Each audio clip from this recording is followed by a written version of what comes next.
ಈಗ ತಾವು ಇಬ್ಬರ ಜೊತೆನೂ ಕೆಲಸ ಮಾಡಿದ್ರಿ, ಸುದೀಪ್ ಅವ್ರ ಜೊತೆನೂ ಕೆಲಸ ಮಾಡಿದ್ರಿ, ದರ್ಶನ್ ಅವ್ರ ಜೊತೆನೂ ಕೂಡ ಕೆಲಸ ಮಾಡಿದಿರಿ, ಅಥವಾ ಇಬ್ಬರಿಗೂ ಚಿತ್ರ ತಾವು ಮಾಡಿದಿರಿ, ನಿರ್ಮಾಣ ಮಾಡಿದಿರಿ. ಹೌದು. ನಿನ್ನೆ ಸುದೀಪ್ ಅವರು ಮಾತನಾಡಿದ್ರು, ಇಂಡಸ್ಟ್ರಿಗೆ ಇದರಿಂದ ನ್ಯಾಯ ಸಿಗಬೇಕಾಗಿದೆ ಈ ಕೇಸಿಂದ ಅಂತ. ಏನ್ ಹೇಳ್ತೀರಿ ತಾವು?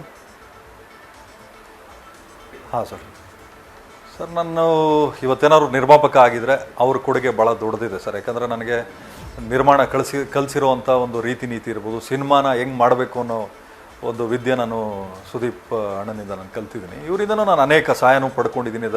ಏನು ಆರೋಪಿ A2 ಏನಿದ್ದಾರೆ ಅವರಿಂದನೂ ನಾನು ಅನೇಕ ಸಹಾಯನೂ ಪಡೆದಿದ್ದೀನಿ. ಮತ್ತು ನನಗೂ ಕೆಲವೊಂದಷ್ಟು ಮಾರಲಿ ನಾನು ಡೌನ್ ಇದ್ದಾಗೆಲ್ಲ ಆತ ನನ್ನ ಜೊತೆಲಿ ನಿಂತಿದ್ದಾನೆ ಸರ್. ಇವಾಗೇನೋ ಕಷ್ಟದಲ್ಲಿದ್ದಾನೆ, ಆರೋಪಿ ಆಗಿದ್ದಾರೆ ಅಂತೇಳಿ ನಾನು ಮಾತಾಡೋಕ್ಕೆ ಹೋಗಲ್ಲ.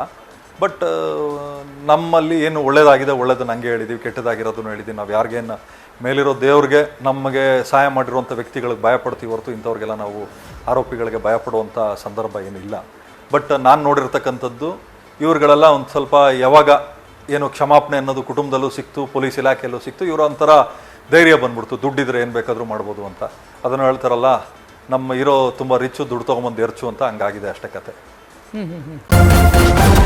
ನ್ಯೂಸ್ ಫಸ್ಟ್, ನಿರ್ಭೀತಿಯಿಂದ ನಿಮ್ಮ ಪರವಾಗಿ.